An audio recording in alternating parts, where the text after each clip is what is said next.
The night was breaking apart above her, a storm of moonlight and thunder. Rain hammered through the forest like 1,000 desperate heartbeats. And somewhere behind her, the sound of pursuit tore through the trees. Her name echoed through the dark. Lyra. But not the way you call someone you love.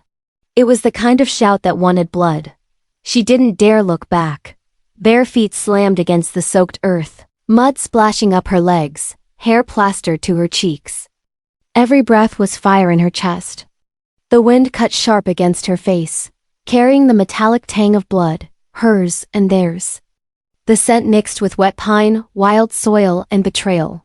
She stumbled, caught herself on a root slick with rain, and pushed forward again. Her Wolf wanted out, clawing beneath her skin, but the shift wouldn't come. Something inside her was broken. Or maybe afraid. The forest itself seemed to close around her, branches snagging her cloak like claws trying to pull her back. The storm didn't just rage above. It moved with her. The thunder struck like it had a pulse, syncing with her heart. A wild, uneven rhythm of survival. And through that rhythm came the sound she feared most. The growl. Deep, male, close. She ducked behind a fallen trunk, chest heaving. Her fingers trembled around the pendant hanging at her neck, a small silver disc, glowing faintly under the rain. Her mother's voice still lived in that charm. Faint and buried, like an old memory that refused to die. She pressed it tight to her lips. Not now, she whispered. Please, not now. For a moment there was only the rain. Then a howl split the silence. Long, sharp, filled with fury. They were close. She swallowed hard, shaking. She could taste fear on her tongue. Bitter, metallic. They'd been her family once. Her pack. Her brothers and sisters in blood. And moonlight. Now they hunted her like prey. The forest bent with the weight of their chase, shadows moving, paws thudding against mud. The air trembled. Traitor! Someone screamed through the trees. She flinched. The word struck deeper than any claw could. Her lungs burned. She tried to shift again. Felt her spine tremble. Bones twitch under her skin. But it wouldn't happen. It hurt too much. Her body wasn't obeying. Come on, she whispered, voice breaking. Please, not tonight. She could feel her Wolf inside her. Trapped, clawing, begging. The two halves of her soul no longer spoke the same language. She had run too long. Lost too much. And somewhere deep down, she was starting to wonder if they were right. Maybe she really was a monster. Thunder cracked overhead, shaking the forest. For a moment the sky flared open, white light spilling through the canopy, and in that flash she saw them. 4 shadows. Golden. Eyes, her past coming for her in the flesh. She turned and ran again. The world blurred. Trees, mud, lightning. Her heartbeat. Everything merging into one desperate motion. She didn't feel her legs anymore.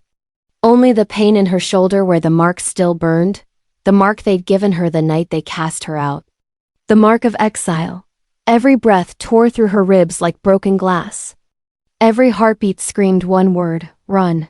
But the forest didn't want to let her go. Roots seemed to reach for her. Branches whipped at her face. Rain blinded her eyes. The storm wasn't just weather. It was memory.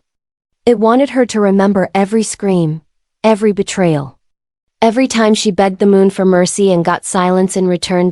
And then, a shadow leapt. She barely saw it before claws raked across her shoulder, slicing through skin. She cried out. The sound raw, animal, unrestrained. Her knees gave way. She hit the ground, rolled through wet leaves, the world spinning. Her body flickered, fur threatening to tear through skin, but the shift still wouldn't come. Pain crackled through her veins like electricity. Get up, she hissed to herself.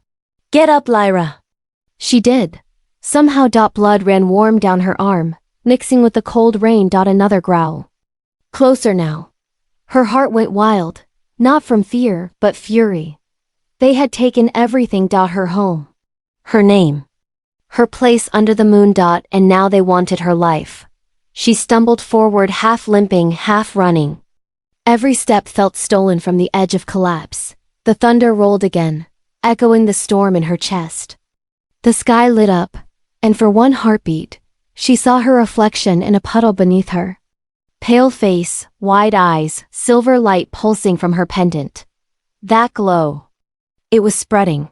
The pendant burned against her throat, and for the first time she didn't fight it. The warmth crept down her chest into her bones.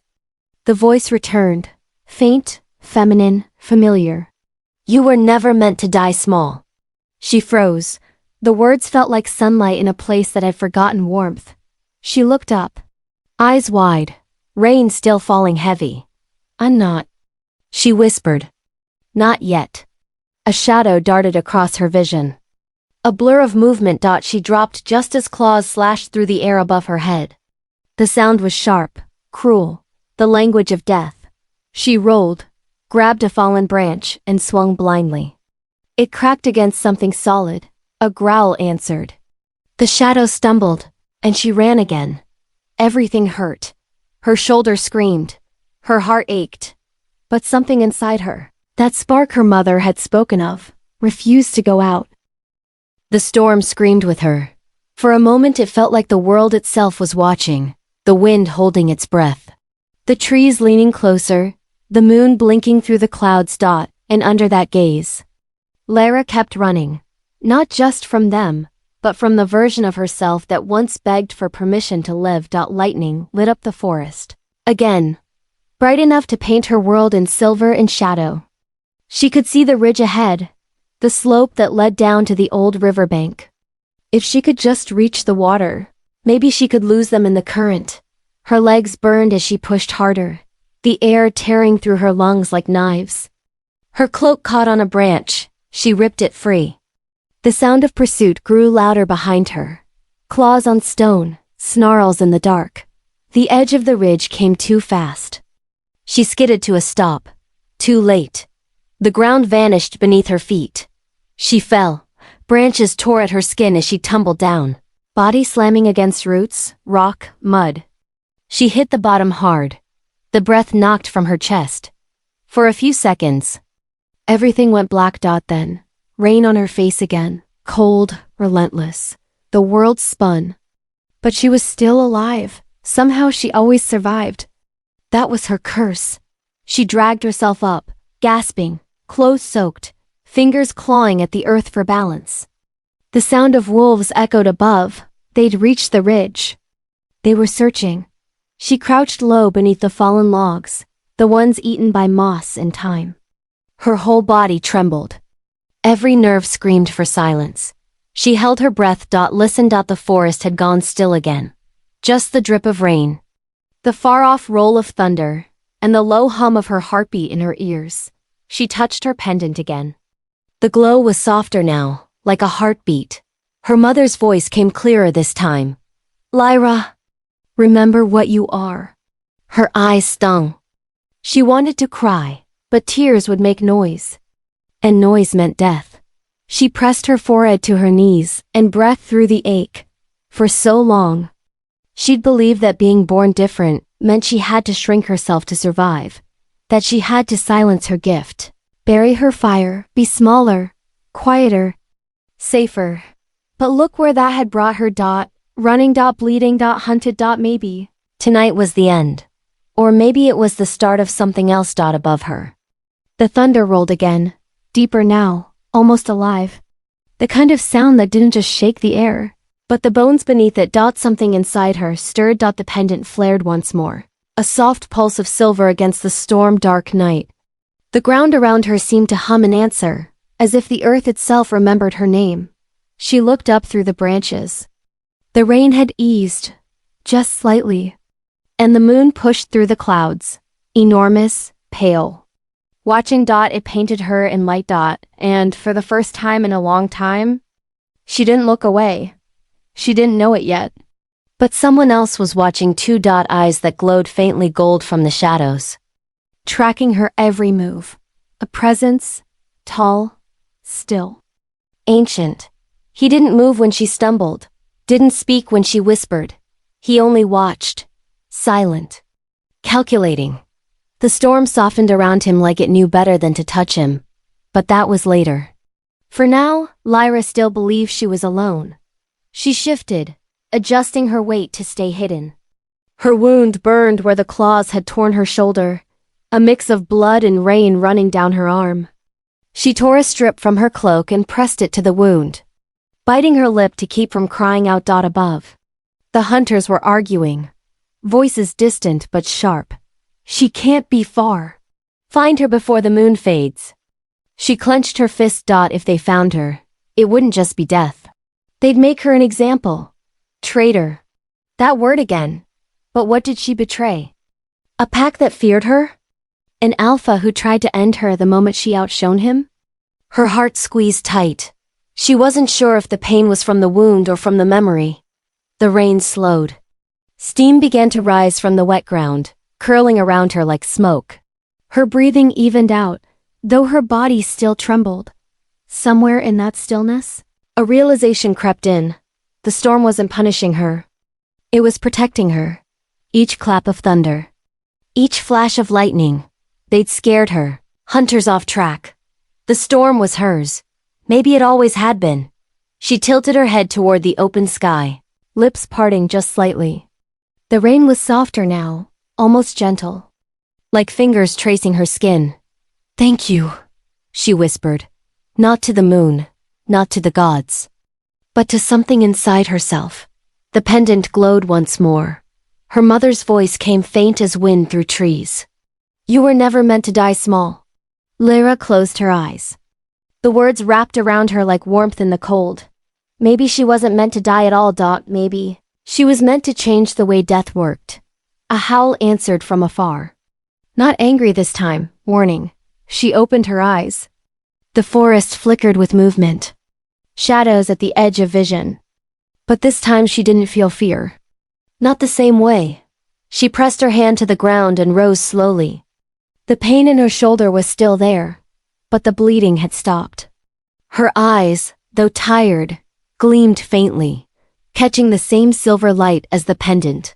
She wasn't powerless. Just lost. She turned toward the river. Her reflection rippled on the surface, pale, wild, alive. Come on, she whispered to herself. One more night.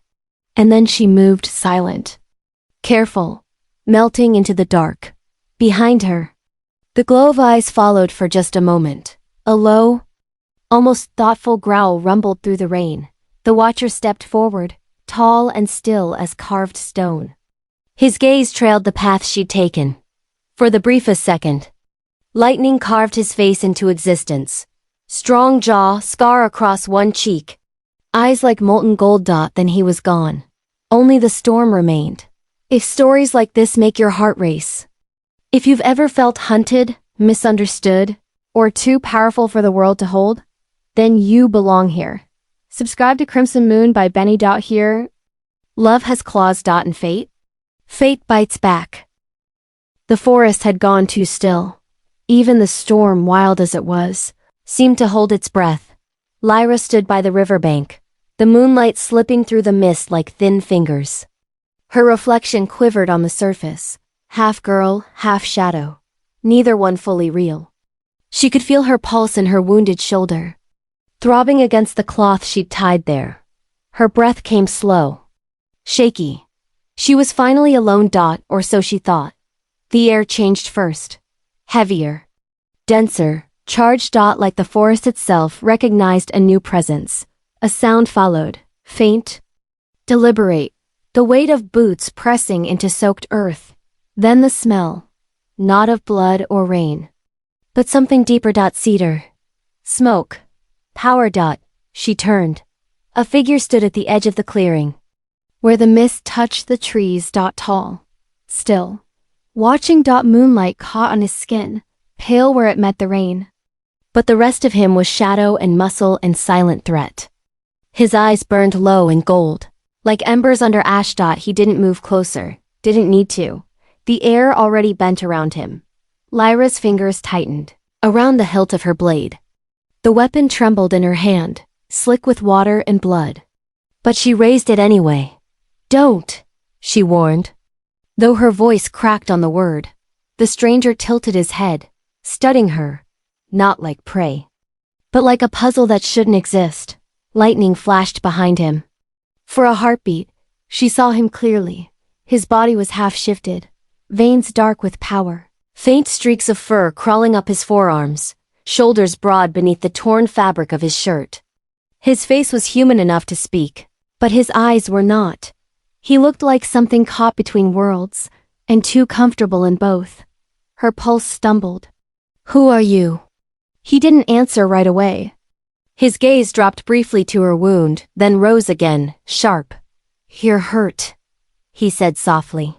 His voice was deep, rough-edged, the kind that vibrated through rain. "They marked you. Don't come closer." He didn't listen. He took one step forward, slow, purposeful. Lyra shifted her stance, blade trembling harder. "I said, Lyra of the Silver Lineage," he interrupted, voice steady as a command. "I thought you were dead." The sound of her name in that tone, familiar knowing, froze her. Her mouth went dry. "How do you know my name?" she asked. His eyes softened, just slightly.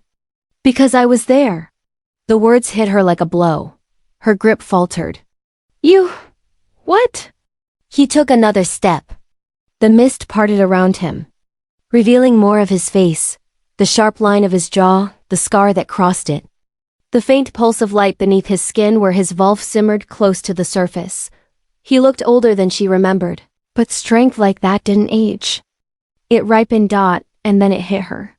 The scent. The power. The gravity. She whispered. "Lycan." He gave a small nod. "Kale." The name came with a weight she didn't want to recognize. The Lycan King, the same alpha her pack had once worshipped. The same man whose decree had driven her into exile. Rage tore through her chest like lightning. She straightened. Blade up again, breath sharp. "Stay away from me." He stopped. The gold in his eyes flared for a moment before dimming again. "I'm not here to hurt you." "Then why follow me?"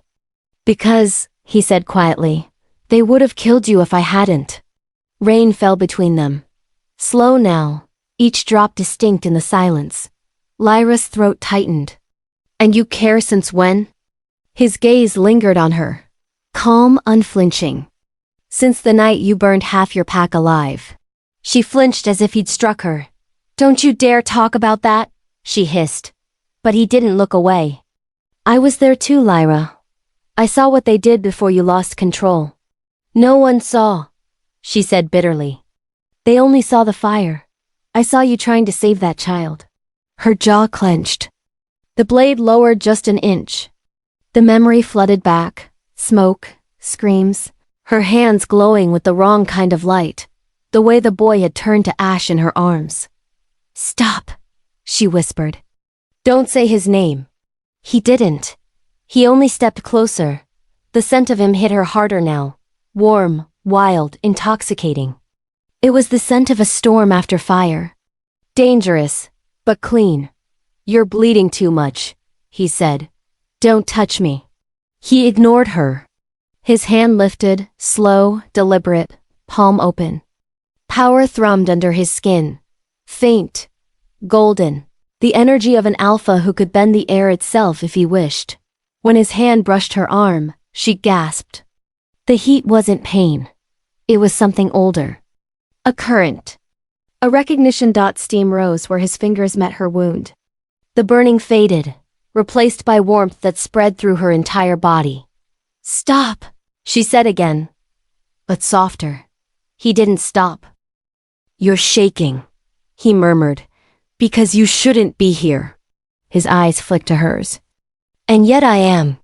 For a long moment, they stood there. Stormlight and shadow, neither trusting the silence but unable to break it. Finally, she pulled back, the connection snapping like a thread. The air between them cooled. Her shoulder no longer bled. The torn flesh had sealed, smooth, pale, a faint shimmer beneath it. "What did you do?" she asked. "Healed you," he said simply. "I didn't ask you to." "No, but you would have died if I hadn't." She hated the calm in his tone. Like saving her was just another duty on his long list of sins. Her voice shook. Why are you really here, Kale? He looked past her, toward the river, where the moonlight carved silver paths on the water. Because the moon owes me an heir, he said quietly. She frowned. What? He turned his gaze back to her. And you owe me a debt. Her stomach dropped. A debt? He nodded once. For your life. Lyra's lips parted in disbelief. You think saving me gives you claim over me? His tone didn't rise. I think the moon doesn't waste coincidences. She laughed, sharp, broken. You talk like a man who's forgotten what mercy is. Mercy? His eyes glinted. You think I'm here for mercy? He stepped closer, until the space between them was small enough to feel his heat through the rain. I'm here because prophecy doesn't wait for the ready. It waits for the right. Her breath hitched. Prophecy? The child of flame and shadow, he murmured. The heir who ends the curse. She shook her head. You're insane. Maybe, he said softly. But the moon spoke your name the night it marked mine. She couldn't breathe. Couldn't think. The forest felt too small for both their truths. You don't know what I am, she said. Backing away. I do, he said, following. You just don't. Her back hit a tree trunk. The bark was cold and wet against her spine. Kale stopped inches away. His eyes burned steady, not hunger, not pity.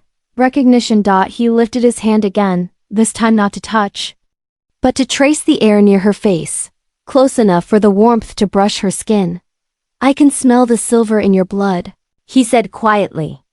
I can hear the heartbeat of something ancient in your chest. Stop, she whispered.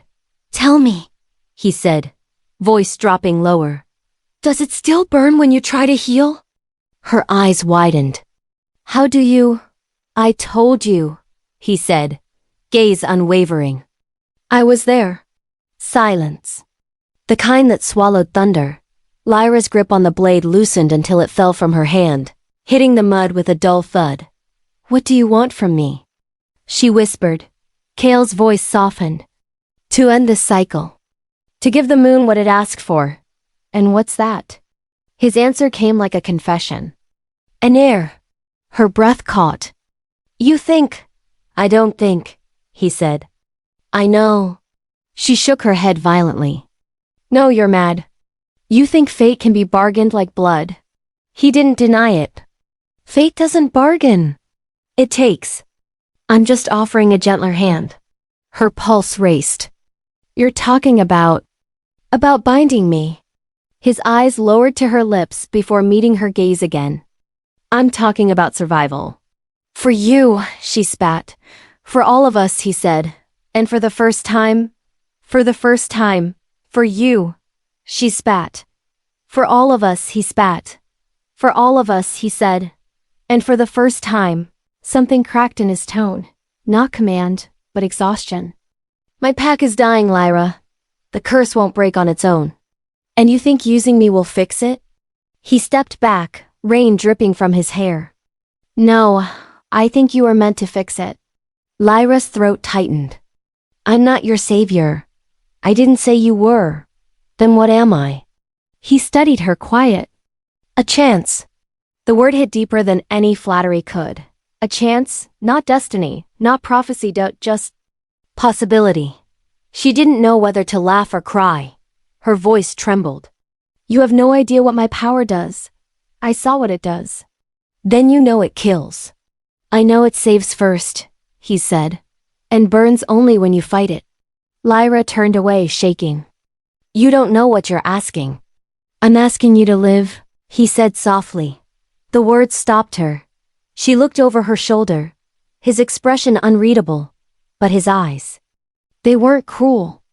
They were haunted. Like someone who had already lost too much to lose her too. The rain had almost stopped. The forest smelled of damp earth and lightning. For a long time, neither spoke. Finally, she said, If I go with you, what happens to me? He hesitated. You become what you were meant to be. She laughed under her breath, bitter. And if I refuse? He met her gaze. Then you keep running, and I'll keep finding you. Until the moon decides she's done waiting. Her heart slammed once, hard. That sounds like a threat. It's a truth, he said simply. Thunder rolled again low, distant. Lyra picked up her blade from the mud, wiping it absently on her torn cloak. Her mind was a storm of its own. Anger, fear. Something else she didn't want to name. She looked at him one last time. Tall, drenched, unbothered by the cold. Eyes burning through her like a promise. I don't owe you anything, she said quietly. He smiled faintly. The kind that didn't reach his eyes. Not yet. Then he turned and began to walk away, fading into the mist as silently as he'd come. Lyra stood there, staring after him, chest tight, breath shallow. She didn't follow. Not yet, but when she looked down, the mud where he'd stood was glowing faintly, a mark burned into the ground, shaped like a crescent. The moon's mark. Her fingers brushed the pendant at her neck.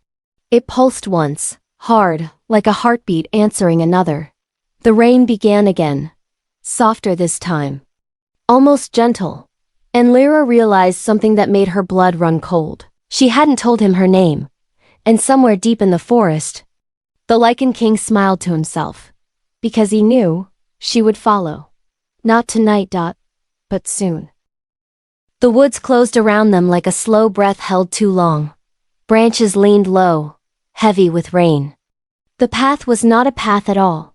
Only a ribbon of darker ground twisting through ferns and roots and old bones of fallen trees. The storm moved off by degrees, leaving a hush that seemed older than language. Their steps were the only sound her lighter, careful. His steady, unhurried. The soft pad of wolves somewhere behind, never seen. Always present. Lyra kept her eyes forward because looking at him would make it harder to breathe. She could still feel the heat of his hand ghosting over her shoulder where he had healed her. The skin there was whole now, but it held a memory, as if the flesh refused to forget that his power had moved through it. She told herself it meant nothing. She told herself a lot of things that didn't hold. The forest had a way of listening. When she walked, it leaned closer. When her thoughts turned sharp, the leaves trembled. The pendant at her throat lay warm against her skin, as if it were a living thing watching and waiting. Every few minutes the silver pulsed one slow beat, then stillness as though matching a heart that was not entirely hers. Cale didn't speak at first. He gave her space like a man who had learned what silence could do. He did not ask if she would follow. He only walked, letting distance and time lower the panic in her chest until her breath found rhythm again. He had the patience of stone. The patience of someone who had buried too many. P-U-R-H-A-P-S-A hawk called once overhead and vanished. Somewhere to their right, water moved under moss and rock, a hidden stream murmuring to roots. And under it all, faint, the soft pad and draw of lungs that were not human. His wolves kept the shadows full. They did not challenge her.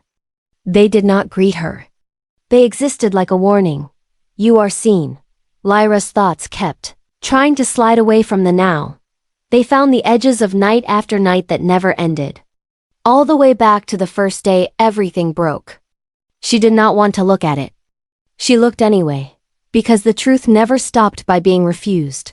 Her exile began in bright light, not darkness, midday sun. The clearing behind the hall. The entire pack gathered, faces like carved wood, cold eyes in warm daylight. She stood with her hands open so they could see she held nothing. As if the danger was in her palms, not in her blood. The Alpha had spoken her name without honor. His voice rang against the pillars. Lyra of the silver lineage, he said, as if the name itself were a stain on his tongue. Your blood burns the moon itself. Gasps, then a rustle of approval from those who loved the taste of a sentence sharpened to a blade. She remembered the drag of air through her throat, too slow, too thin. She remembered the smell of hot ash that wasn't in the air yet, but had already taken root inside. They had made a circle. They had asked for witnesses. They had prepared the brands. He stepped down Alpha of her birth pack. heavy with power that had become arrogance, and he looked at her as though she were a disease. "You are not banished for what you are," he lied. "You are banished for what you choose." Her hands trembled.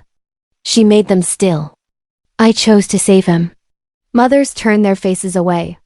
The boy's aunt sobbed once, an ugly sound, then bit the back of her hand.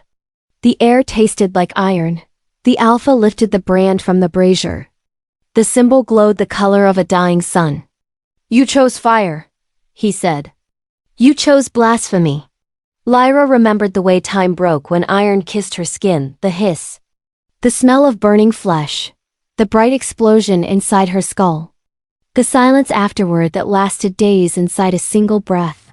She remembered not screaming because her mother had told her once, in a different life, that some noises made men crueler.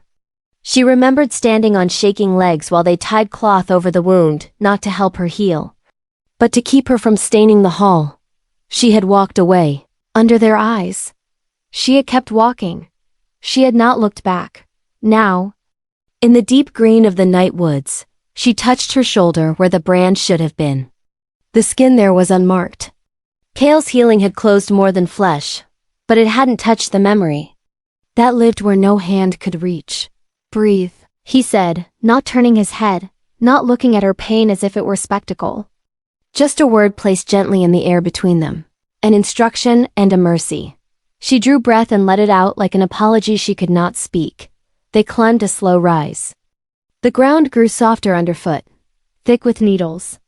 Pines crowded closer, the path narrowing to a seam. Moonlight thinned into threads. His wolves fanned wider, then closed again, never quite showing themselves.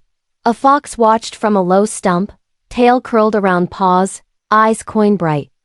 It did not run. It blinked, as if counting them, then slid back into ferns. Behind the rise lay a smaller wood, older, untouched by the storms of the last years. Moss covered every stone. The trunks here were wide enough for 3 men to encircle and not touch. The silence held a shape. Lyra felt it brush her face like a veil. She wanted to step softer, to ask permission of something without a name. Kale slowed. "Here," he said. "We stop for a little." He did not say she looked near breaking. He did not ask if her legs would hold. He only crouched beside a fallen log, pressed his palm to it, and drew back with resin scent on his skin. He set a small fire with a spark he didn't seem to need flint for. The flame took politely and stayed small, as if the forest had rules and he knew them. Lyra stood at the edge of the light and did not come closer. Kale watched the fire, not her. "Eat," he said, and set a strip of dried meat on a stone near the heat. When she did not move, he added, "I won't ask twice." She stepped in because hunger had a way of stripping pride to bone. She took the meat but didn't bite it. The air above the fire rippled. The heat on her face felt too much like something else, hands, breath. A confession she didn't owe. The pendant warmed as if the flame had called it by its true name. She tucked it inside her torn shirt to quiet the light. From the trees came the faintest shuffle. One of his wolves lay down just past the fire's reach, massive, silent, fur dark as wet bark, eyes turned outward. Guard, not companion. It didn't acknowledge her. She found she was grateful for that. Kale fed the flame once more with a sliver of pitch and spoke without looking. "Power like yours," he said, "comes with a cost." She almost laughed. It came out as a small exhale. "Do you practice sounding like a proverb?" He didn't smile. "I practice being exact. It hurts less." "Exact," she said, taste of the word dry in her mouth. "All right. Be exact. Tell me what you think my cost is." He lifted his hand and studied the resin on his fingers as if it mattered. "You do not split clean when you shift," he said. "Your Wolf isn't a separate door you open. It's the whole house changing around you." "It scares them because it scares you." Her throat tightened. She stared down at her dirty hands. "And what does it cost you to speak like you've lived inside my bones?" "Too much," he said, so quiet she almost missed it. He did not ask for her story. He did not tip his head and say, "Tell me." He simply sat with the fire and let silence do the asking. Lyra ate one bite because the body is simple even when the soul refuses. Salt and smoke touched her tongue. She swallowed and felt strength come back as a thin wire drawn through her limbs. The past did not wait for permission. It unspooled inside her, clean as a knife. The boy had been small. 8 winters. Maybe 9. She had found him half under a broken gate, breath ragged. Blood dark in the dirt from a flank torn open by something that should not have hunted so close to the dens. The pack had circled and muttered and done nothing. The alpha had not come yet. Mothers had cried into their hands. Men had shuffled and said, "He is lost." Lyra had knelt in the dirt and said, "Let me try." They had said no. She had placed her hands anyway. She did not call fire. She called what her mother had taught her, a secret word for warmth shaped like a hand. Light shaped like comfort, the slow red hum under skin that means live. She had placed it in the boy's torn side, soft, as if laying bread in a basket. It had worked. For a breath. The blood had slowed. The boy's eyes had unfogged. Then the light had shifted, silver where it should have been gold, and the hum had become a hiss. Then a roar. Heat rose under her palms and moved beyond her. The flesh she was holding to life curled like paper in a stove. The boy looked at her the way animals do when the trap snaps shut, confused, betrayed by something they don't understand. He had tried to lift his hand to touch her, and it had burned in the air. She had ripped her hands away. She had screamed for water, for earth, for anything. But the flame was inside him now, a star collapsing and expanding at once. He had gone to ash without smoke. He had left no smell of burning, only the clean, metallic taste of moonlight and the sound of mothers breaking apart. She had thrown herself against the ground until her skin split. Because if something had to bleed, it should be her. The pack had dragged her away and called her cursed. Later. In the night, when everyone pretended they were sleeping, her mother had come. Her mother had taken her shaking hands and pressed the pendant into them, and whispered the words she had heard again tonight. "You were never meant to die small."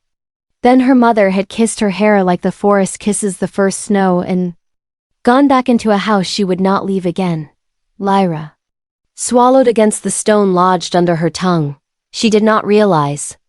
She had moved until she found herself sitting on the other side of the fire from Kale, heat brushing her face. Wolves, a dark ring around absence. She did not know if she had spoken any of it aloud. She didn't have to. He sat as if he had heard. He turned one palm up, nearer the flame. The skin there held an old scar she hadn't noticed before, thin, curved, almost like the crescent she had seen burned into mud where he'd stood. It was not a brand. It looked like something the sky itself might have written. "You think I came to collect a debt," he said. "You think I came for what you can give me. Maybe I did." He blinked slowly, as if the admission cost him. "But I also came because I know the shape of a wound that won't close."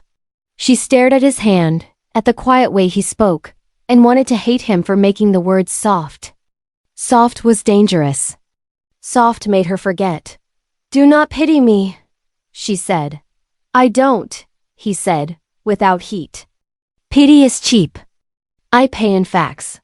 "Then pay this one," she said, and lifted her gaze to his. "I felt safe when you touched me." The truth said aloud altered the temperature of the air. Even the wolves turned their heads, as if they could smell the shape of it. Kale did not look away. "That is not a small thing." "It's a shameful thing," she said. "Only if safety is something you think you shouldn't want." Her laugh was thin, bitter. "Wanting and having are different worlds." "Yes," he said. "But wanting is the bridge." She shook her head once, hard, as if trying to throw water from her ears. "You talk like a man who believes the moon keeps promises." He looked at the trees, at the old bark and older moss, at the breath of a forest that predated their arguments. "I talk like a man who has watched the moon keep accounts. They put out the fire with dirt and heal. They let the night come back." They walked again, slower now, because the ground had grown treacherous with roots that could twist an ankle in one careless step. The pendant lay cool against her collarbone. The scars the brand had left in memory felt soothed but awake, like a pain that had learned to wait. Your wolves, she said, not turning. They do not trust me. They do not trust what they don't understand, he said. Do you understand me? No, he said. But I recognize you. It was worse. Being recognized meant being seen. Being seen meant being touched without hands. She accelerated by a pace, as if distance could shake the words off. He did not close the gap. He understood the math of space. They reached a fork where the woods split into two kinds of dark, one thick and low, one pale and high, as if the land itself were deciding what to be. Kale paused, tilted his head as if listening to something with his bones, and chose the high. She followed because she did not yet want to learn the lesson the low dark had to teach. As the trees thinned, air began to move more freely. The smell of stone came, then the small sound of pebbles underfoot. They climbed. The moon returned to the sky like a coin found again in the dust. They stepped onto an open shelf of rock. The forest fell away on three sides. Wind washed their faces clean. Far below, the hidden stream grew into a braid of water that flashed silver where moonlight touched it. He stood beside her, not too near. The space between them was not emptiness. It was a live thing, heat, breath, the possibility of a choice. Tell me why you followed, he said. I didn't, she said. I just didn't veer off. As you like, he said, and let it go. Silence worked at her. The sky was too wide for lies. The wolves had fanned out below, ghosts nosing the edges of cliffs, keeping watch for anything that believed gravity was a suggestion. Because, she said, and the word was a cracked door. If I stop moving, I will remember how it felt to kill a child. And if I remember that all at once, I will not be able to stand. He did not answer with words. He only turned his face toward her, not all the way, just enough that she could feel his attention rest on her without weight. It was a strange kindness. It asked nothing. It demanded nothing. It said, you spoke. I heard. She kept looking out. You want me to believe the moon wants a child from me. I want you to believe you are more than the worst thing you've done, he said. That is not what you said by the river. He rubbed a thumb over that crescent scar in his palm, as if it itched. By the river. I said what I had to say to keep you breathing. Now I'm saying what is true when we are not bargaining with death. She closed her eyes and let the wind push hair off her face. It smelled like rain thinking about returning. What happens if I try again? She asked, and the words came from a shallow, dry place. What happens if I put my hands on a wound and the fire takes them again? Then we learn the border of it, he said. And we learn how to move that border. You speak like borders obey. They do, he said. To the patient. Are you patient? He gave a sound that might have been humor dragged barefoot across stone. I'm still here.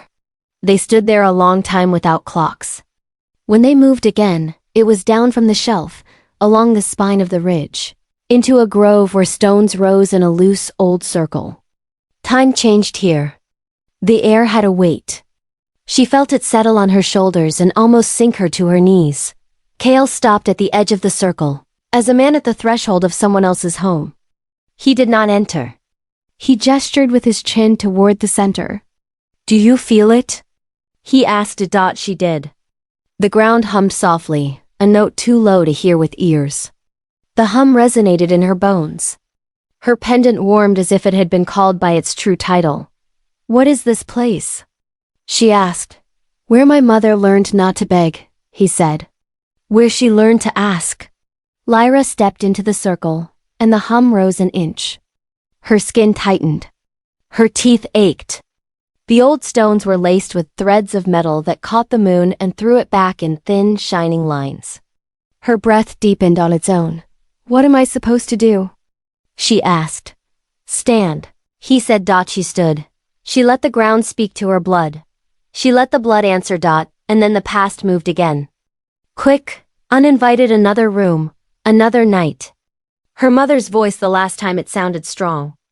Her mother had plaited Lyra's hair with fingers that knew how to make beauty out of what refused to be tamed. She had tied the silver pendant at the end and pressed it to Lyra's sternum. You will think fire is your enemy, her mother had said. It is not. It is your language. Learn to speak without shouting. I kill when I whisper, Lyra had said. Then learn to sing, her mother answered, and smiled like a woman who had decided to love a storm dot in the stones. Lyra felt something unclench inside her chest, small, resistant, then willing. The hum aligned with her heartbeat for 3 beats, slipped and returned. Not perfect. Not broken. Becoming dot, she stepped back out of the circle because she did not trust herself to take more. Kale's gaze met her as a question he did not voice. Enough, she said. He nodded as if enough were a word he respected. They made camp not far from there, in a pocket where the ridge sheltered them from wind, and the trees made a roof that still let stars through. No large fire this time. A single coal glow that gave warmth to hands, not light to eyes. The wolves lay in a looser ring, as if the stones had told them the night would keep its own watch. She lay on her side with her back to him, and watched a beetle work at the edge of a leaf. The small attention steadied her. Every time her mind tried to throw her into flame, she returned to the beetle, the leaf, the fact of breathing. Kale's voice came low, as if he spoke to the dark rather than her. Do you want me to tell you a thing that shamus me? No, she said. But you will. Yes, he said, and after a while, I did not hold my son long enough to know if he smelled like milk or rain. The words hung, simple, heavy. She kept her eyes on the beetle and let the ache of another person's grief move through her without trying to fix it. Fixing had cost too much already. He did not add details. He did not cry into the dirt. He let silence cradle the confession until it cooled and stopped burning his throat. She understood then. A piece of the emptiness inside him, the shape of a room kept ready in a house no one visited. Is that why you want an heir? She asked. I want an end to burying, he said. They slept in turns. When it was her watch, she sat with her back against a root and counted the breaths between wind. The pendant pulsed once in the middle of an hour, as if answering a question the night had asked. Before dawn had a color. They were up again. They broke nothing they could leave whole. They stepped where the ground asked them to and not where it did not. The ridge sloped down into a narrow valley, and the air grew sweet with the smell of damp grass. Birds woke in ones and twos, then all at once. Lyra felt something in her, unclenched twice. She didn't know the name of it. She didn't seek one. Kale's wolves changed, their pattern as the land widened. 2 moved forward, 1 stayed close, 1 ranged to the left where the grasses grew high and could hide a boar. She watched the rhythm without pretending to understand all of it. Pack is a kind of grammar. She had been fluent once. She was not now. Your mother, he said, as the sun lowered its first thin edge into the sky. What did she give you besides the pendant? A spine, Lyra said. A stubbornness. A song I still don't know the words to. She is gone, he said. Not a question. She is not here, she said. That is different. He did not argue because the difference was the only mercy the truth offered. The valley tightened into a corridor of rock that hummed faintly like the stone circle had, but less certain, as if it wanted to remember and could not. They moved single file, feet finding the same safe stones, shoulders brushing damp walls. At the far end, the corridor opened into a hollow with a pool at its center, black glass until a leaf touched it and made rings. Lyra stepped to the edge and looked. Her reflection looked back. Not altogether human, the eyes too clear. The pupils thin, a faint ring of silver around the dark. She did not flinch. She looked as long as it took to accept a face she might be wearing for a while. Do you hate what I am? She asked, not lifting her eyes from the water. No, Kale said. But I hate what they made you believe you are. She tasted the words before she allowed them into her blood. They did not sicken her. They didn't heal her either. They just sat there true, waiting for her to decide what to do with them. She cupped water in her palms and drank. It tasted like stone and rain, clean as a beginning. When she stood, she realized his gaze had gone unfocused. head tilted, listening inward to something that had nothing to do with sound. "What is it?" she asked. He blinked the faraway back into his eyes. "Nothing close," he said. "Something moving that will not arrive yet." "Prophecy?" she said. "Dry. Consequences," he said. "Drier." They left the hollow. The day grew. The forest shifted from midnight green to morning green, then to the pale green of leaves willing to forgive. They moved through it with the ease of people who had decided not to speak more than necessary. Speech costs. Breath saves. A deer crossed their path and stopped. Its ears turned toward Lyra, not Kale. It took one step closer than deer take when they still believe. It lowered its head. Lyra lifted a hand, not to touch, only to show it the open palm of someone who is learning gentleness again. The deer snorted softly, as if satisfied with her attempt, and bounded away. "Everything feels," she began. "Aligned," he finished. "Dangerous," she countered. He inclined his head. "Both." By noon, the sky had broken into pieces of blue. The pendant cooled as if it had finished an argument. Lyra's body felt used but not used up. The brand memory had receded to a smaller room inside her. She could walk past that door without stopping to knock. They passed a stand of birches that threw back light like coins. The ground beyond them darkened again, then rose in a tangle of roots that forced them to use hands as well as feet. When they crested the knot of earth, the trees opened to a view of a long valley, and, far off, as if waiting, the broken line of structures against a ridgestone and wood. Watchfires cold in daylight, banners UNMOVIG. Kale paused. Something in his shoulders changed, not tensing, not easing, just settling into a shape. A body takes when it sees home and sorrow at the same time. Lyra studied the distant stronghold. The sight of it lit old instincts like traps snapping shut. Her palms prickled. Her breath shortened. She did not want to step toward it. She did not want to turn away. "Your place," she said. "My burden," he said. "Your cage," she said. "My promise," he answered. And that was the truest. The wolves stopped beside them and sat, eyes on the far stone, as if reading a script that never changed. One glanced at Lyra, not long, not hostile, just a single look that said, "If you go there, you do not come as shadow." She closed her eyes against the brightness of day and saw again the boy's face as heat stole it. She felt her mother's hand holding hers in a grip that meant do not unravel. She felt the brand in memory flare once, then dim. When she spoke, her voice was steady enough to trust. "I will walk with you," she said. "Not because I believe in your bargain. Not because I accept your prophecy. Because I am tired of running from the place my name makes other people bleed." Kale did not thank her. He did not smile like a man who had won. He only nodded once, and in that nod lived relief he refused to wear on his face. They began the descent. The valley opened its mouth.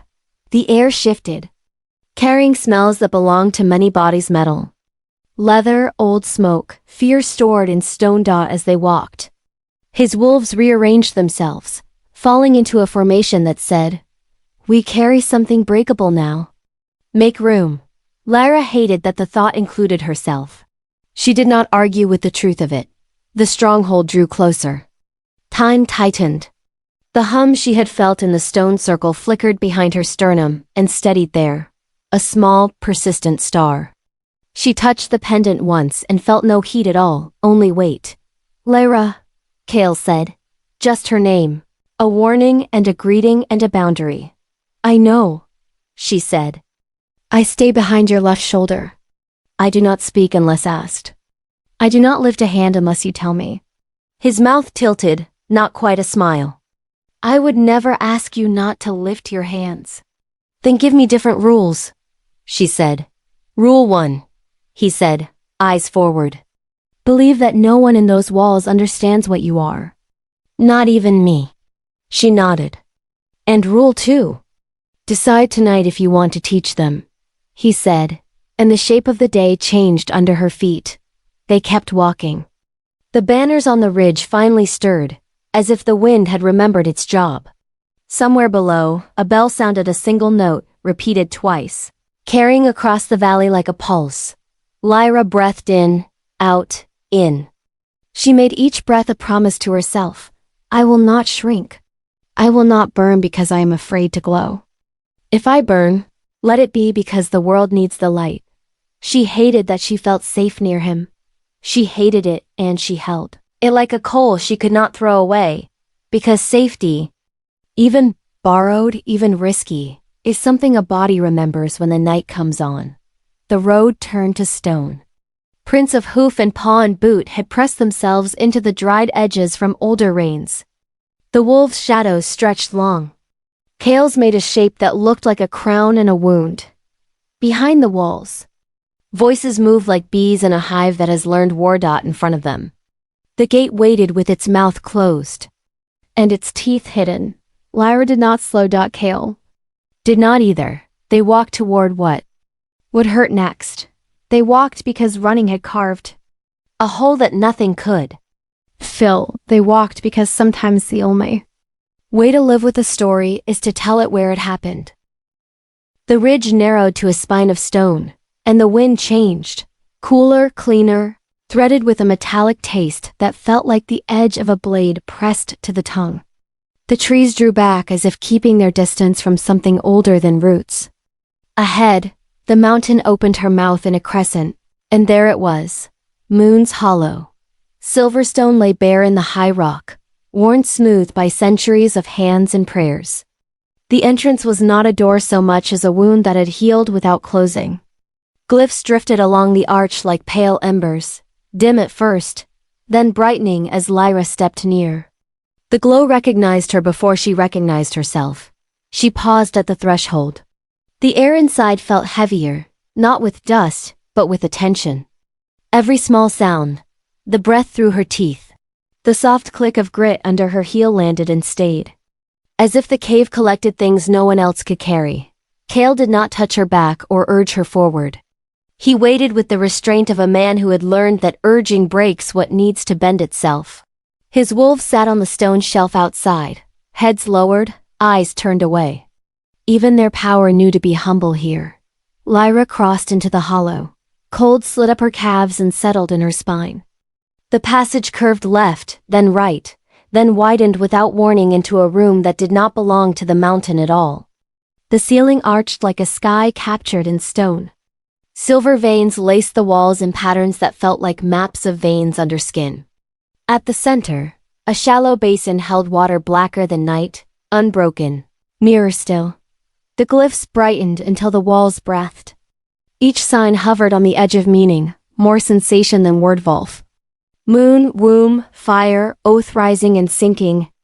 Repeating in sequences her blood seemed to understand before her mind did. Moonlight had no path to this place. It came anyway. The basin brightened from within, a white that was not light but presence.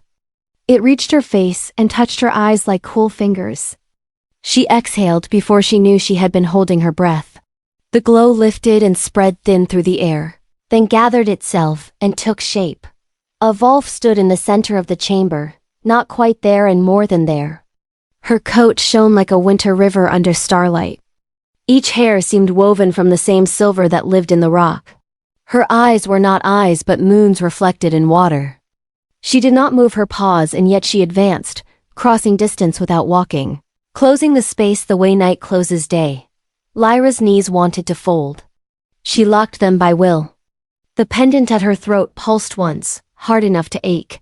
The Wolf goddess lowered her head. Not a bow. An equal looking an equal in the mouth of her making. Lyra did not speak. There was nothing to say that would not sound small. The chamber broke open with quiet. It wasn't sound. It was knowing, dropped into her like a smooth stone into a deep lake. The ripples were words without language. She saw a road lined with bones that were also pillars. She saw a child standing at the end of it, barefoot, hair dark as wet bark, eyes like her own bright and bruised and unafraid. Behind the child rose two horizons, one filled with dawn, one with dusk, and where they touched, something new burned without heat or harm. The Wolf lifted her head, and the vision sharpened. A sentence slid across the water of Lyra's mind and did not sink. The one born of silver. Flame shall birth the heir of dawn and dusk. The words did not thunder. They nested. Lyra single quotes as hands found her ribs as if to check they still held. Heat climbed from the pendant into her sternum and out along her collarbones. Her skin could not decide if it was freezing or burning. It did both, and neither, and something else again. Behind her at the tunnel mouth, Cale stood as still as a man in a dream he had tried not to have. His gaze moved from Lyra to the goddess and back, not with hunger. Not with triumph, something colder than reward, and warmer than duty. Recognition, the arithmetic of prophecy, finally balancing to a number he could not refuse. Lyra's voice came out raw. "You think I'm your solution," she whispered, eyes on the Wolf. "But I'm the curse." The Wolf did not answer with mercy. Mercy would have made it smaller. The Wolf answered with what Lyra had already felt since the first night she hurt the world trying to heal it. She was both. A balm and a blade. A door in the wind. The glow leaned closer. It pressed to the pendant like a mouth to a mouth and breathed. The silver disc melted without heat, the way snow disappears from a warm palm, and the light ran like water into the lines the glyphs had carved in her. It slid under her skin, found the old places that braced for pain, and did not hurt them. It found the burned memory of a brand and cooled it from the inside. It found the corner where she kept the boy's face and set a candle there, small and steady. Her legs gave. The floor rose fast, and the goddess caught her without touching. She fell as if laid down. The chamber rotated slowly. Not the way a room spins when a body fails, but the way the sky moves when it wants you to see different stars. Pictures came. A cradle fashioned from wolf-worn wood, bound with a strip of Cale's cloak. A tiny fist opening and closing around air like it could seize time and shake it. A circle of wolves lying with their bellies to the ground, not in fear, in reverence. A woman's hand, her own, resting on a small back, feeling a heartbeat that was hers and not hers. The child's eyes opened. They were not her mother's eyes, not his father's. They were dawn meeting dusk at a blade's edge. They held a promise and a threat, and the end of something that should end. The vision flashed not away, but into her. It hid where only future lives. The light withdrew. The basin darkened. The glyphs dimmed to a breath and a memory.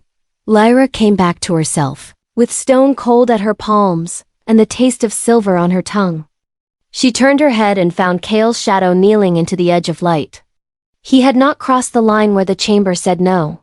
He looked at her, and for the first time his eyes held no crown. Only a man who understood the price of a door opening. She pushed herself up. Everything in her felt rewired, same bones, new wiring. She could not tell if the world had tilted or if she had. "Say it," she told him. Her voice shook and held. "Say what you just decided." He did not pretend. "You are not prey," he said. "You're the prophecy." She almost laughed. It came out like exhaustion wearing a smile. "Prophecy doesn't save people," she said. "People do. And sometimes they burn doing it." "We won't let you burn," he said. And he said it like a promise he would break every bone in himself to keep. "We," she repeated. And the word cut her and closed her in the same stroke. They left Moon's Hollow as dusk bent toward night. Outside, the wolves rose without a sound, tails low, noses testing the shifted air. The mountain sighed. The first star took its place. The path down to the Black Ridge Citadel felt shorter than the climb up, and sharper. Word had run faster than feet. By the time the walls lifted before them, dark stone, iron braces, wolves' heads carved into lintels, torches had bloomed along the ramparts. The gate yawned open then paused, as if deciding whether to swallow. Inside, the courtyard held its breath the way a body does before a blow. Men and women lined the causeway, leather creaking, eyes flicking to Cale and away. A murmur moved like wind through tall grass. Witch, blood. Taint. Curse. Touch. Silver burned. Lyra walked between them, spine straight, hands empty, expression neutral. She felt the words land on her skin and slide off. Their fear did not belong to her. The council chamber sat on the citadel's spine. A long room with rafters blackened by generations of smoke. Shields hung high, old as stories. At the far end rose a dais with no throne, only a table as scarred as a soldier's back. Cale took his place at its head without sitting. He did not look like a man coming home. He looked like a man entering weather. Counselors formed a crescent, old scars, new armor, eyes like locked doors. A hush fell that had nothing to do with respect. It was the kind a pack gives a cliff. Cale spoke first because the room would not let anyone else. She comes under my protection. Silence cracked. Then the murmurs swelled into words meant to sound wise and came out afraid. She carries the witch heat. She burns what she touches. The prophecy ends us. Your father would never. Cale moved his gaze and the voice died. Lyra felt the weight curl around her anyway. She held the gaze of no one and everyone. She kept her breath slow. At the side of the chamber, a rival alpha stepped forward, the kind of man who had grown his stature by chewing other men's doubt. His eyes had the dull shine of someone who likes to see pain he has caused. The scars on his knuckles told their own gospel. He didn't address Cale. He addressed the room. You bring a pyre into a hall and call it prophecy, he said. I call it folly. He pivoted toward Lyra, lips venting something like a smile. Show me the hands that burned a boy, he said, and reached for her wrist. Cale was between them before breath could count to one. He did not bare teeth. He did not growl. He simply placed his palm against the rival's chest and held. The man's body found stillness the way a rabbit does when shadow covers it. Do not touch what asks you for gentleness, Cale said. The rival looked down at Cale's hand as if it were a lie that felt true. He made a poor choice. He struck anyway, quick and cheap. He moved. Lyra did not think. Heat flashed from her sternum to her fingers. It was not rage. It was the refusal to be handled. Silver spiraled out from her hands like a rope thrown hard. It wrapped his forearm without scorching skin. It sank into nerve, into memory.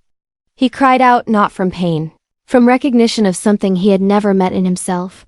Power moved through her in clean lines. It did not spill. It did not eat. It obeyed the edges she gave it. Then someone shouted, "Witch!" And the chamber fractured. Wolves rose from human bodies in ragged bursts. Men half-shifted because fear doesn't wait for the full moon. A spear clattered across stone. Hands went for knives. Boots stamped. A chant began, ugly and old. Cale's voice cut through it like a bell through fog. Hold. For half a heartbeat they did. Then a counselor hurled a hooked blade at Lyra's face. Her body reacted before thought. Heat. Silver, a quick, tight flare. The blade hit the air in front of her and slowed, hissed, melted into drip after bright drip, each bead cooling to harmless iron on the flagstones. The room went very quiet. Something in the back circle broke. The rival alpha roared and lunged, all talk gone, all counsel burned away. Others surged with him, not in unity, in panic dressed as courage. Lyra felt the first bite of loss, that clean moment when choice leaves and only reaction remains. Her wrists burned. Fire climbed her veins and asked for orders. Not ash, she told it. Not that. Hold shape. Hold form. Stand. Silver erupted in tight strands, not a wave. It braided around her forearms and unrolled in spirals that touched attackers and turned force to slackness. Where it met flesh, it left no scorch, only a cold print that would fade by dawn. Where claws sought her throat, it wove a collar of light that did not cut skin. Where a body drove at hers with the full weight of hate, it met a wall they could not see and softened the blow to a stumble. Still, the room unraveled. Fear makes numbers. Cale stepped in front of her. He didn't turn to check whether she stood. He knew. He planted his feet and breathed power so old the timber answered. The air thickened at his command. Wolves in mid-lunge landed with less will than they began with. Men's knees bent as if asked politely by gravity. He moved with discipline, not display. A parry, an open hand redirect, a calm turn that put bodies on the floor without breaking them. Even his fury was trained. Enough, he said, and the word found the bones of the hall. Stand down. Not all obeyed. Enough did. The rival alpha shook his arm like a man waking from under a river. He spat blood he hadn't earned bleeding. He pointed at Lyra with a hand that still trembled. If she stays, the prophecy dies, he said. And we with it. A rumble of agreement circled the chamber. Low, ugly safe. Cowards love prophecy when it looks like a shield. Kale did not raise his voice. If she leaves, you die quicker. A counselor stepped forward, hair white as old ash, eyes the hard gray of someone who had mistaken survival for wisdom. If you make her your consort, you make us all her tinder, she said. You risk the line. You risk the moon's favor. I risk what I choose, he said. And for a heartbeat the king wore him like a second skin. He turned to Lyra then, and the king stepped back. Only the man remained. That was worse for both of them. Go to the North Tower, he said quietly. One night. No cuffs. No guards inside the room. I will speak to the council without a blade at your throat. The words landed like stones. Not a request. Not quite a sentence. An attempt at safety that felt like exile in finer clothes. Lyra held his eyes. The room faded. The wolves blurred. It was just the two of them and the thin line they walked. You order me confined to make them calm, she said. I order a door between you and their fear until I can. Drown it, he said. And what drowns yours? She asked. He did not pretend he had none. Whatever you decide tomorrow. Silence stood up and took a step between them. She felt it like a body. Fine, she said. The word had edges. One night. Not because you asked. Because I need walls to think. He inclined his head, the smallest bow a man could give without kneeling. It still felt like concession. Guards approached, careful, as if carrying glass. They did not bind her. They led. The wolves followed to the base of the tower and lay down as if roots had found them. The stairs rose in a tight spiral that made the breath short. Each step had a groove where centuries of feet had chosen the same place to fall. The room at the top was spare and clean. A bed that looked like a decision. A window that faced the valley so no one could shoot from the dark. A single candle set ready and a flint that didn't need striking. Someone had learned from Kale. On the table lay a piece of cloth folded around bread and cheese. And a small knife with its edge dulled. Deliberately. Thoughtful. Insulting. Both can live in one gesture. Lyra shut the door and set the bar. She crossed to the window and let the wind cool her face. In the court below, men argued like ravens worry a field. In the chamber, the council would speak of fates as if they were coins to spend. She placed her palms on the sill and looked at her hands. They were steady. They were not innocent. You think I'm your solution, she whispered to the night, to the mountain, to the mother whose voice lived in a pendant now melted into her chest. But I'm the curse. The words did not echo. They settled, heavy, honest, fertile. Her eyes slipped closed. Behind them, the child returned, the tiny fist, the open eyes. Dawn and dusk braided without conflict. A heartbeat against her palm that answered hers without asking permission. The room felt too small for prophecy, and too large for sleep. She lay down anyway, not to rest, to sort. The tower held her like a cupped hand holds water steady until the hand trembles. On the floor below, a wolf shifted and sighed. On the other side of the door, a guard muttered a prayer to a god who rarely answered directly. Far below, Kale's voice rose and fell in a storm he could not fight with teeth, politics, patience. The dangerous math of hope. Night slid over Black Ridge. In the high narrow room, Lyra breathed slow and counted the beats between fear and resolve until they matched. The tower chamber was small enough to hold her breath, large enough to hold every thought she didn't want.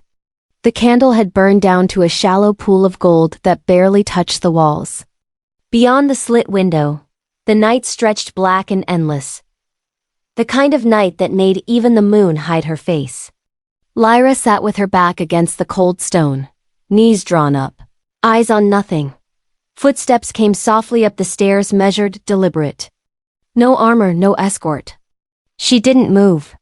The latch turned once, and Kale entered without asking leave.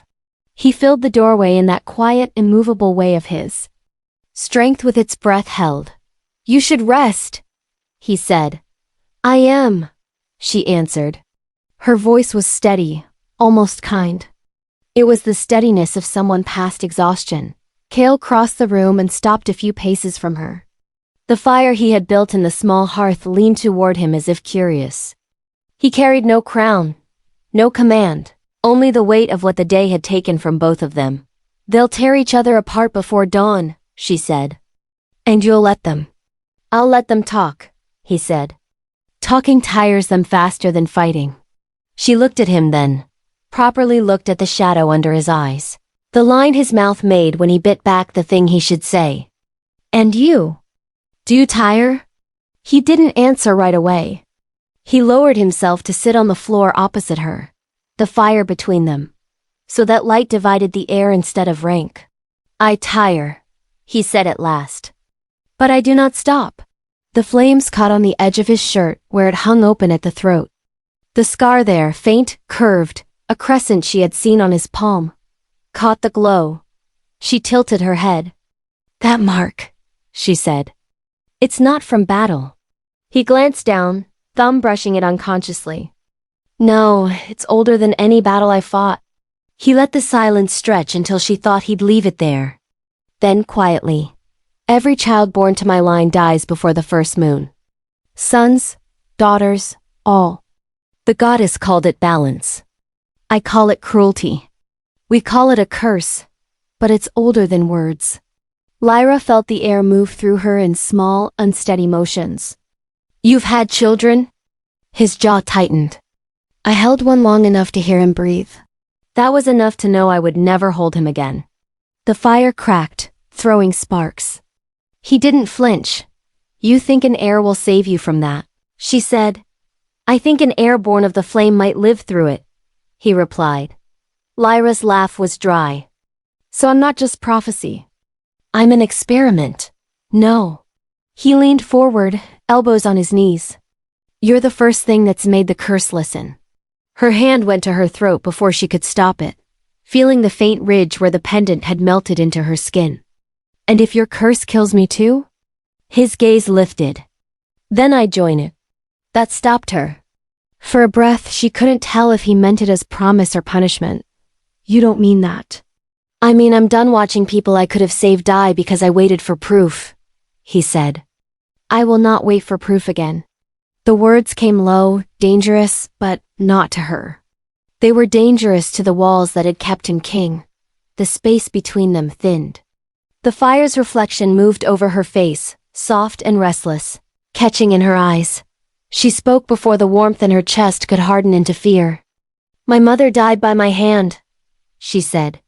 Kale's breath caught, the faintest sound. Lyra stared into the flame as if the story were trapped there. "She came to me after they branded me. She said the fire could be tamed if I would stop hating it. I didn't know how. When she touched my face, I tried to show her I was healing.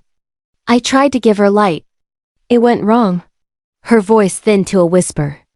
"I felt her bones go still under my palms." She smiled before she stopped breathing, like she'd expected it. I wanted her to scream. She didn't. Kale said nothing. He didn't try to soothe her, didn't reach for easy words. He let the quiet stand, the only sound the slow crack of burning wood.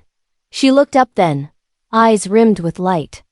"Now you see why your prophecy doesn't fit. I don't bring life. I take it." Kale's hand lifted halfway toward her and stopped. "You think I want your power," he said. "I want your peace." The sentence landed between them like a bridge. Lyra blinked. "Peace?" He nodded once. "You fight yourself every time you breathe. You call it control. I call it torment. I've lived that way. It ends with a man half alive and a kingdom that smells of rot." Her throat tightened. "And what would you know of peace?" "I know what it looks like when someone else holds it," he said, eyes not leaving hers. "It looks like you when you're not afraid." For a long moment. They just breathed one rhythm, then another. Until they were almost the same. He moved first, slow. Crossing the small space the fire hadn't claimed. When he reached her, he didn't touch. He waited until she gave the smallest nod. The kind that says not yet, but maybe. Then he brushed a strand of hair from her face. The gesture was simple. Nothing royal about it. But the air around it shifted. Her pulse tripped once, hard. His fingers stopped just short of her cheek, hovering in the heat of her skin. They stayed that way long enough for the silence to become something that might have been a kiss if either of them dared to close the distance. The fire sighed. The world didn't break. Lyra exhaled, and the sound trembled at the edges. Why does it feel like standing on a cliff? Because it is, he said. He drew his hand back slowly, as if to prove restraint could still exist. The loss of touch felt louder than the touch itself. She wanted to thank him for it. She didn't know how. Instead, she asked, "Do you ever wonder what you'd be without the crown?" He looked toward the fire. A man who sleeps longer. Eats slower. Feels more. But not better. She studied him. The scar on his hand. The line at his jaw. The way he said feels like a confession. Maybe that's what the goddess wanted. Not heirs. Healing. He smiled, small and tired. Then she should have chosen a gentler teacher. Maybe she did, Lyra said. He looked up sharply, but she was already on her feet. Come, she said. He followed without question. The tower's narrow stairs spiraled into a side hall lit by torches burning low. She stopped in the center where the stone floor widened. A forgotten chamber once meant for ceremony, now empty but for dust and light. What are we doing? He asked. Learning to breathe again, she said. She lifted her hand. You lead armies. Lead me. Cale hesitated, then placed his palm against hers. The difference in size should have felt like domination. It didn't. It felt like balance finding shape. They began to move. Not dance in any formal sense, just slow steps that matched heartbeat to heartbeat. A sway of survival disguised as grace. Her bare feet whispered against the stone. His boots echoed once, then soft as he matched her rhythm. The air between them thickened with something neither of them wanted to name. His hand slid to her waist, not to claim, to guide. Her fingers rested against his shoulder, light, uncertain. The firelight from the torches painted them in bronze and shadow. Their movements slow as language relearned. You're shaking, he murmured. Maybe I'm waking, she said. He smiled. Not seen but felt against the air near her ear. The dance had no beginning and no end. It was a loop of trust built one breath at a time. Every step said I'm still here. Every turn said so, and my dot when they stopped, their foreheads were almost touching. The world beyond the chamber no longer existed. Cale drew back a fraction. If I ask you to trust me, he said, what do you need to say yes? Lyra looked at him through lashes damp from unshed tears. For you to stop asking. He breathed out, a sound between relief and surrender. Then I won't. They stood a while longer, not speaking. The quiet between them thick with everything neither could yet bear to name. Outside. The moon slipped free of the clouds and poured its light through the high window, washing the stone in silver. It brushed Lyra's face, then Cale's, then the space between them where their hands still almost touched Dot in that pale glow. Neither looked cursed or holy, just two creatures trying not to lose themselves in the pull of what they might heal together. The moment held until the first cry of a wolf rose from below, long, warning, full of fear. The sound carried through the corridors and shattered the fragile calm. Cale's eyes sharpened. They've moved too soon, he said, already turning. Lyra caught his wrist. What is it? The blood moon, he said. It's rising. And for the first time since she had met him, he looked afraid. She released his hand slowly, the warmth of it fading from her skin. The dance was over. The next fight had begun. The blood moon hung swollen and low, red as a wound that refused to close. Below it, the world breathed in fear. Smoke drifted over the ridge, carrying the scent of blood and iron. Kale's wolves had formed a ragged circle around him, hundreds once, barely dozens now. Every heartbeat drew the circle smaller. The rival Alpha's forces pressed from every side, their eyes bright with borrowed rage, their bodies half shadow, half beast. The curse he had feared his entire life had found shape, things born of darkness wearing the faces of the fallen. The ground trembled with every growl. Somewhere deep beneath the soil, the moonstones that had once blessed the land cracked open. Leaking black mist like veins turned inside out, Kale stood bare-armed in the storm. Blood running from a cut across his jaw, sword steady in his hand. There was no crown tonight, only a man who had run out of ways to save what he loved. The sky wept ash. The wolves answered it with a chorus that was more mourning than battle cry. He thought of Lyra, of the silver light that had poured from her skin, the last time he saw her. The way her eyes had met his when the guards pulled her toward the tower door. He had told her, "Trust me." He hadn't earned it. Now the blood moon was full, and the prophecy had come collecting. A roar broke the sky. Shadow beasts burst through the fog, shapes that didn't belong to any tribe or species, their edges blurred like nightmares refusing to wake. They moved on all fours, but their voices were human screams stretched thin by magic. The first wave hit. Kale met it head-on. Steel found flesh. Flesh turned to smoke. Smoke thickened again and struck back. Each kill birthed two more. The circle wavered. Wolves fell, rose, fell again. The rival Alpha Darien laughed from the ridge, eyes glowing like coals. "This is your legacy, Kale," he shouted. "A king who calls monsters family and watches them die for a witch." Kale's answer was a snarl that shook the earth itself. He swung again and again until the sword cracked, until there was nothing left to lift. He dropped it, dropped to his knees. Blood mixed with dirt, forming patterns that looked too deliberate to be accident. The wind shifted. Cold rolled down the mountain in a single breath, pushing back the smoke. Every creature on the field paused. Even the moon seemed to lean closer. Out of the storm of ash and light came a sound, not thunder, not fire. A hum, pure and high. The sound metal might make if it learned how to sing. Then she descended. Lyra. Silver flared from the sky in a slow spiral. Soft at first, then blinding. The light hit the ground and took shape.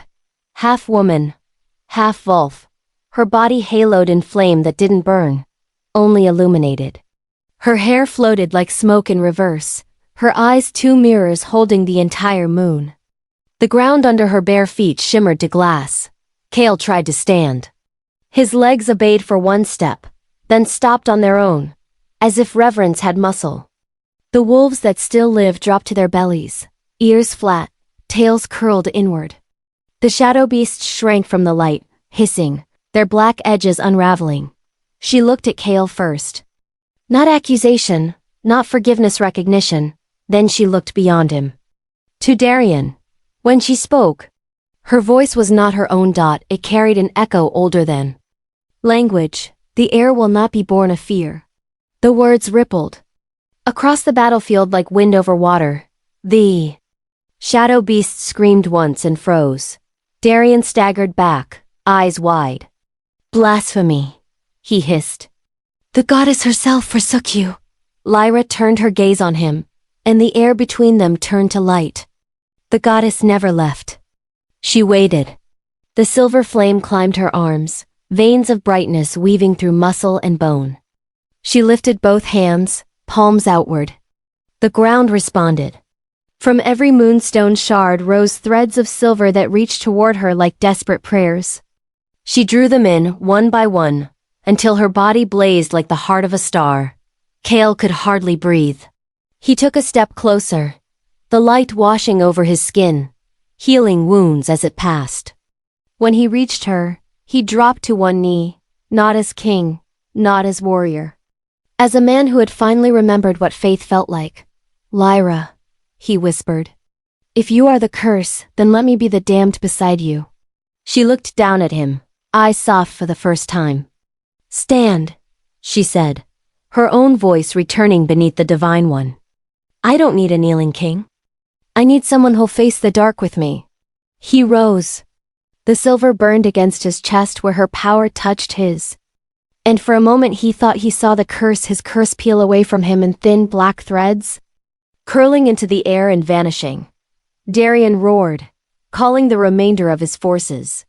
The smoke around him solidified into claws, wings, faces. He threw them forward like knives. Lyra stepped in front of Kale, her hands opened. The silver met the black head-on. The explosion didn't sound like destruction. It sounded like birth too bright, too immense.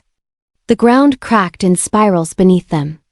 The forest around the ridge caught flame in colors the human eye couldn't name. The air filled with the scent of metal rain. She moved through the enemy as if walking through memory. Every motion precise, quiet, final. Where her fire touched shadow, it dissolved into dust. Where it touched the bodies of Kale's wolves, it mended. Broken ribs straightened, torn flesh sealed. They howled, not in pain, in reverence. Darien lunged at her himself now, half-shifted, his body a grotesque blend of muscle and fog. You will unmake us all, he screamed. Lyra met him at the center of the field. No, she said, voice echoing the goddesses once more. I will end what should never have been made. She caught his throat in her bare hand. Silver light poured from her palm into his body, lighting his veins from inside. He clawed at her arm, but his hands melted before they reached her shoulder. His body convulsed once, twice, then collapsed into ash. The wind took what was left.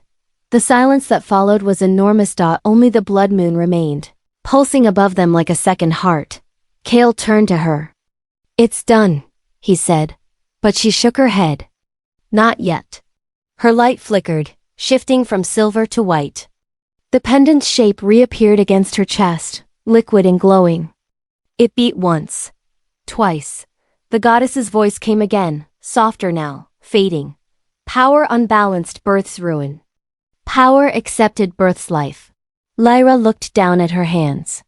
The silver flame crawled higher, devouring its own source. She understood then the light wasn't leaving. It was asking to stay forever. To live inside her until there was no her left to hold it. She lifted her eyes to Kale. If I take it, the curse dies with me. Kale's voice broke. Then we find another way. There isn't one. He reached for her, but she stepped back, the glow brightening to pain. You gave me a reason to live, she said. Now let me use it. No, he said, stepping closer despite the heat. You are not my sacrifice. Her smile was small, heartbreaking. I never was. I am my own choice. She pressed her hands to the cracked ground. Light surged outward, a wave sweeping across the battlefield. It passed through every living thing, Volf, man, soil, stone, and stripped away the black residue of centuries. The curse, the rot, the inherited fear. The night roared with it. Kale fell to his knees, blinded. When he opened his eyes again, the blood moon had dimmed to white. The beasts were gone. The air smelled clean for the first time in generations. And Lyra stood in the center, halo dimming, her hair falling heavy against her shoulders. He went to her, catching her as she swayed. Her body was warm, too warm. Her eyes were still bright, but dimming. He held her close, arms around her as if he could anchor her to the earth by will alone. It's over, he said. She shook her head weakly. It's beginning. The light inside her flickered one last time and flowed into him, a thread of silver that entered his chest, wrapping itself around his heart. He gasped. The world flashed. Then she went still, weight softening in his arms. He lowered her gently to the ground. Her skin glowed faintly, veins outlined in light. The moon above shrank, the color draining back to silver.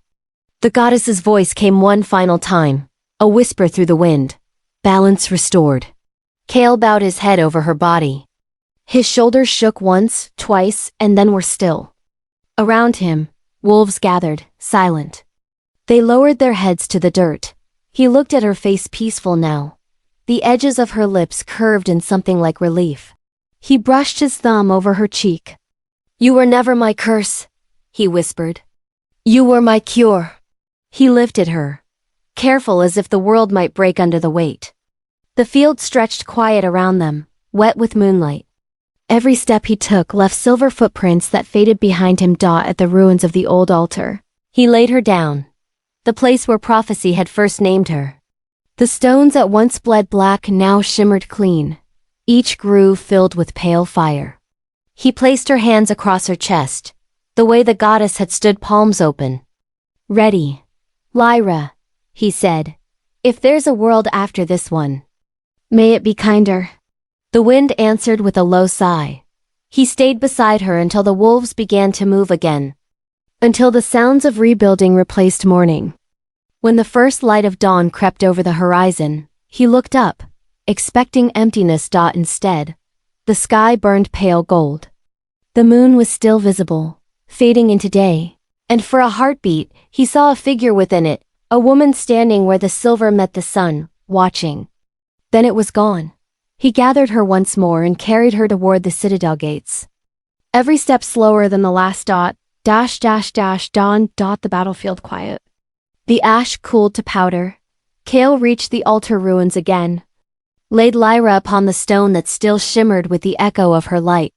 His hands trembled as he touched her face. Her eyes fluttered open, not all the way, just enough. The smallest breath left her lips.